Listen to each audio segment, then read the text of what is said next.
Tensions are escalating in Argentina as violent clashes erupted between protesters and security forces in Buenos Aires amid a pushback against President Javier Milei's sweeping austerity measures. The presidency of Javier Milei started out as a disaster. His chainsaw politics threw hundreds of thousands of Argentinians into poverty and unemployment. The economy tanked. Or in short, it was a libertarian nightmare. So, in every single way, I mean, it's been a complete disaster. But that is not even half of the story, because the last months have shown his shock therapy is working. In this video, we are going to take a look at the state of Argentina when Milei rose to power, his 4 key decisions, and how they have shaped his country. ¡Y viva la libertad, carajo! ¡Viva la libertad, carajo! ¡Viva la libertad, carajo! Trust the invisible hand. What is the better guide for humanity, the invisible hand of the market or the hand of God? They're perfectly in sync. When Javier Milei became president of Argentina, he inherited a mess. Argentina had no economic growth for more than a decade and was instead plagued by rising inflation rates. In 2023, they reached over 200%. How did that happen? Well, before Javier Milei, Alberto Fernandez was the president of Argentina. And Fernandez, he had a big heart for the elderly and employees of the state. By which I mean he spent a lot on high pensions and high public wages. In fact, it was so much that the government under Fernandez spent a lot more than it raised in taxes. He consistently ran enormous deficits of billions of dollars. Now, where did he get all the money he gave to pensioners and state employees? The regular way of financing state deficits through government bonds was not really an option for Fernandez anymore, because nobody wanted to loan money to Argentina, as everyone feared that they would simply not pay back. And it wouldn't be the biggest surprise. Throughout its history, Argentina has already defaulted 9 times on its debt. So Fernandez had to find another way of financing his public deficit. And he went here, to the Central Bank of Argentina, and instructed them to print pesos, the currency of Argentina. Now, this creates one problem, of course. The pesos would simply lose their value. If all those pensioners and public employees go shopping with their newly printed money, prices would just rise accordingly. And the peso would also lose in value compared to other currencies, like the US dollar. Because who wants pesos if Fernandez and his central bank just print them like crazy? But Fernandez wanted to create the illusion that his pesos are still valuable. So he did 2 things. Inside Argentina, he strictly controlled prices. For many products, producers were not allowed to charge higher prices than what the government decided. Fernandez called this the policy of fair prices. You see, he told the old tale of inflation not being a symptom of bad economic circumstances, but just being caused by those greedy companies raising prices. And outside Argentina, he controlled and limited the exchange of pesos. On paper, this kept inflation artificially lower than it actually should have been. In practice, however, it led to empty supermarket shelves as producers refused to sell for the prices dictated by the government, and a rampant black market for exchanging pesos to currencies like the US dollar. Or, in other words, Fernandez ran a totally unstable system that was bound to collapse at some point. The only question was, when will the bubble burst? And now, enter Javier Milei. He ran for president, pledging to destroy this system of Fernandez. No more endless money printing, no more imbalanced budgets. His signature tool for that, the chainsaw. And in November 2023, Milei did it. With 55% of the vote, Milei beat his competitor, the former Minister of the Economy, in the race for the presidency. A month later, he celebrated his inauguration. It was the first time ever that any country elected a libertarian as its head of state.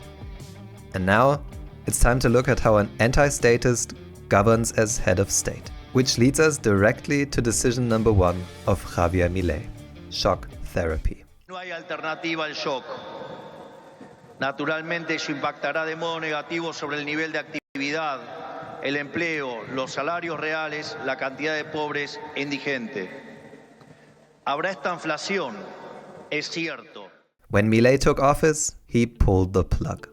In his first days, he lifted exchange controls and through that let the peso devalue by over 50%. Additionally, he took away many of the price controls that Fernandez established. But lifting price controls, of course, makes things more expensive. Therefore, if we just look at his first month in office, Javier Milei even exacerbated the inflation. In December 2023, the month-on-month inflation rate was at 25%. Just in this 1 month, prices rose by 25%.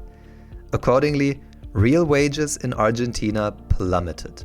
With the stroke of a pen, Javier Milei made Argentinians 25% poorer.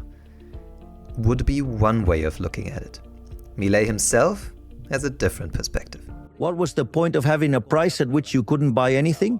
You left those prices, the shelves were empty, so the statistics showed that you were much better. But the reality is you couldn't buy anything. So Milei even concedes that, yes, he made prices rise. But he also argues that he just made prices transparent. Faced with the two options of having low prices on paper, but empty shelves in reality, or higher prices and full shelves, Milei went for the second option. So, in a sense, he just brought to the table the true inflation that was hidden by his predecessor. But supermarket shelves were not the only place where Milei demanded more price transparency. Take this example. In November 2023, a bus ticket in Buenos Aires cost 70 pesos, or the equivalent of 7 cents. Now, this is a price that could never pay buses and drivers. Before Milei, the Argentine government paid out huge subsidies to make things like those bus rides cheaper. Electricity, gas and water were also heavily subsidized. All in all, in 2023, the government paid out 1.4% of the GDP of Argentina in subsidies. That is in the region of what some countries spend on their military. Milei sees a clear violation of his free market ideals in that. Those subsidies distort the market and are a strain on the Argentine budget. You remember, the budget that was financed by the printing press, which led to rising inflation. And so, he largely cut those subsidies. But those cuts are felt by ordinary citizens. Before Milei became president, a regular household spent 30,000 pesos on electricity, transport, water and gas per month. By June 2024, this number has skyrocketed to 140,000 pesos. Within just half a year, those basic needs almost quintupled in price. It is just as Milei announced in his inauguration speech. His shock therapy had many negative consequences. The poverty rate rose to 52.9% from around 40% before he took office. The unemployment rate has also risen dramatically from 5.7% to 7.7%, a new high since 2021. And those abstract numbers mean that almost 300,000 people became unemployed. At the same time, the Gini coefficient of Argentina, a measurement of inequality, rose to the highest it has ever been since 2008. And the GDP of Argentina fell by 1.7%. So in a matter of months, Javier Milei managed to cripple the economy, and he left the people poorer, without a job, and a lot worse off than the rich. Truly a perfect shock. But Milei did not stop there, because he did not just put the people under shock therapy. The same thing happened to the government. Let's look at his second major decision as president, the inventor of the chainsaw. El Estado no es la solución. El Estado es el problema mismo. It is not an exaggeration to say that Javier Milei hates the state. He sees most top-level public employees as parasites, living off of hard-working people in the private sector. Career politicians are just the cast for him. The bloated government they created led Argentina into economic ruin. Accordingly, one of his top priorities was cutting every point of public expenditure that he deemed unnecessary. During his run for president, Milei posted a video that went viral where he showed all departments of government he would throw out. Ministerio de Ciencia y Tecnología e Innovación. Algo bien del sector privado. Nada bueno salió del sector público. ¡Afuera! Ministerio de Trabajo, Empleo y Seguridad Social. ¡Afuera! Ministerio de Educación. Adoctrinamiento. ¡Afuera! And he delivered. All departments he sent afuera are gone now.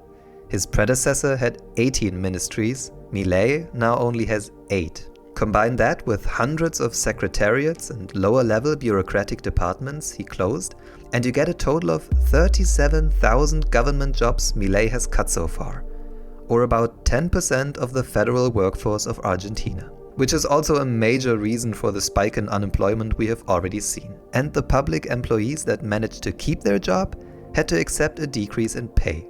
On average, public salaries fell by 15% in Milei's first year in office. But of course, the government does not just employ bureaucrats. And that leads us to decision number 3 during the presidency of Javier Milei. No hay plata. One of his central campaign promises was to balance the budget of Argentina. And to that end, he took extremely harsh measures. Milei froze almost all investment into infrastructure. The Secretariat of Public Works, which was a ministry until he degraded it into a secretariat, had its budget cut by more than 90%. Under Javier Milei, there are virtually no public construction projects anymore. He argues that public works were plagued by corruption and should instead be done by the private sector. At the beginning of his term, his infrastructure minister said, "Our orientation is, whatever the private sector can do, let it do, and remove the state from the economy." Soon after, this minister was removed himself when Milei closed the entire Ministry of Infrastructure. The construction industry was therefore one of the major victims of Javier Milei. Its revenues fell by 21% in 2024. However, it's not like Milei did nothing about this. His government passed a law that gives tax cuts for investments into Argentinian infrastructure.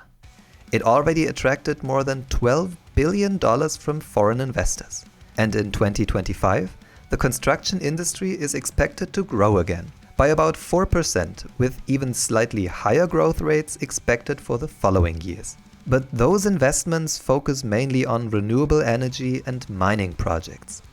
The country still lacks investments into basic infrastructure like roads, railways, schools or hospitals. And there is a lot to be done. Milei's government itself states that close to 45% of the country's road infrastructure is, quote, not fit for use. If Milei plans to change that, he will have to compromise on his libertarian principles. Privatizing everything will probably only work for the major highways and leave many other roads behind. His years in office might therefore go down as an era in which Argentina simply depleted its public infrastructure. Another area that experienced major cuts under Javier Milei is culture and education. Milei has cut funding for many institutions like museums. Some of them cannot even afford toilet paper anymore. Now, you could argue that museums should finance themselves through their visitors, and that a museum which has so few visitors that it cannot even pay for toilet paper is apparently not demanded by the people and should therefore not exist. But where it gets a lot trickier is the education system. Milei cut the salaries of researchers and staff at the National Scientific and Technical Research Council, the main organization dedicated to science and technology in the country. Scientists warn that this decision is encouraging a brain drain of young STEM researchers. And indeed, in 2024, there was a 30% drop in applications to research and scientific positions in the country. In a public letter addressed to Milei in March 2024, 68 Nobel Prize laureates warned that the Argentine science and technology system is approaching a dangerous precipice. But believe it or not, we have not even talked about Milei's most severe cuts. They were in spending on pensions. Pretty clearly, pensioners are the losers of Javier Milei's policies. In March 2024, Milei signed an executive order that linked pensions to inflation. Sounds like a good thing, right? Well, It went into effect in April and only gave a one-off pension rise of 12.5% since December. However, that is far below the 71.3% cumulative inflation since December. This decree was therefore basically just a giant pension cut. A report from one of the leading economic research institutes of Argentina found for his second month in office that of every 100 pesos slashed, 35 corresponded to pension cuts. The Argentine Congress, where Milei's party is only a rather small minority faction, even approved an 8% increase for pensions. However, Milei used his presidential powers to veto the law, saying, quote, "You are fiscal degenerates." But it's not like pensioners have a particularly luxurious life in Argentina. Far from it. Pensioners in the lowest income bracket currently receive the equivalent of around $320 a month, or barely a third of the $900 that is the line of extreme poverty for a household. The only part of the government that was strengthened under Milei was the Secret Service and the military. Funds for the State Intelligence Secretariat have grown by 216% since January of 2024 in year-over-year terms. And Milei invested almost $350 million into new fighter planes. For his critics, all of this is proof that Javier Milei is a lunatic who destroyed the Argentine society and economy. But not so quick. Because there is another side to the story. And that leads us to decision number 4 that Milei took as president. Regulations? Afuera! To show you what I mean by that, let's look at the housing market in Argentina. Before Milei, Argentina had strict tenant protection laws. Rent could only be adjusted once every year by the landlord based on a rate the central bank calculated. This made it unattractive for many homeowners to rent out their properties. And therefore, by late 2023, 1 in 7 homes in Argentina simply sat empty. Milei abolished the rental law. Rent can now be adjusted more frequently. The result? Those empty houses suddenly flooded the market. And just as economic theory predicts, this spike in supply lowered prices. Adjusted for inflation, prices for new rental agreements fell by an astounding 40%. This move is part of a broader initiative of Milei to deregulate the economy as much as possible. Milei even created a ministry for this purpose, the Ministry of Deregulation and State Transformation. In an interview with Lex Friedman, Milei said that this ministry eliminates between 1 to 5 regulations every day. Now, let's look at the effects of Milei's cost-cutting measures. The shock therapy is working. Through all his cutting, Milei has reduced government spending by almost 30%, which made possible that in 2024, Argentina had a government surplus of 0.3% of the GDP, the first since 2010, which was caused by high prices for soybeans. Milei's surplus was reached through fiscal responsibility. This means that Milei does not have to finance the state through the printing press. Or in other words, inflation is going down. You remember the breakneck inflation of 25% in Milei's first month? This number went down drastically. Currently it stands at 2 to 3% in the last months. This is the lowest it has ever been in 5 years. There are countless reports of baffled Argentinians that don't have to spend all their money the moment they earn it because it loses so much in value. Milei also managed to translate those lower inflation rates into higher real wages. Especially in the private sector, wages are outpacing inflation. Overall, unemployment is currently on a downward trajectory, and over half of the initial spike in unemployment is already equalized. And from this, low-income workers seem to benefit the most, as the Gini coefficient consistently fell over the last quarters. Now, inequality in Argentina is lower than when Milei became president. This can also be seen in poverty rates. You remember how it spiked to over 50% during Milei's first months in office? Well, it has fallen drastically, by almost 15 percentage points to be exact. It currently stands at 38%, lower than before Milei took office. The entire economy has adapted to Milei and his shock therapy. After years of recession, the IMF projects a GDP growth of 5.5% in 2025 for Argentina and 4.5% in the following year. That is more than double the growth it anticipates for the region of Latin America. Since taking office, the Argentinian stock market has outperformed the American stock market nearly sixfold. This positive outlook for the Argentine economy has also brought back trust into the solvency of the Argentine state. Fitch, S&P and Moody's have raised their rating for Argentina. When Milei took office, Argentina paid about 18% more interest on 10-year bonds than the US. Now this spread has fallen to less than 7%. Therefore, Argentina has to pay a lot less interest on its outstanding debt. So the state just needs less money to operate. In turn, the money can be left for the citizens. Milei plans to give back to the people in the form of tax cuts. Milei announced that he would eliminate 90% of the nation's taxes. Currently, Argentina has 167 different national taxes. Milei plans to reduce this number to fewer than 20. And Argentinians have reason to believe him. So far, Milei followed through on his promises. For better and for worse.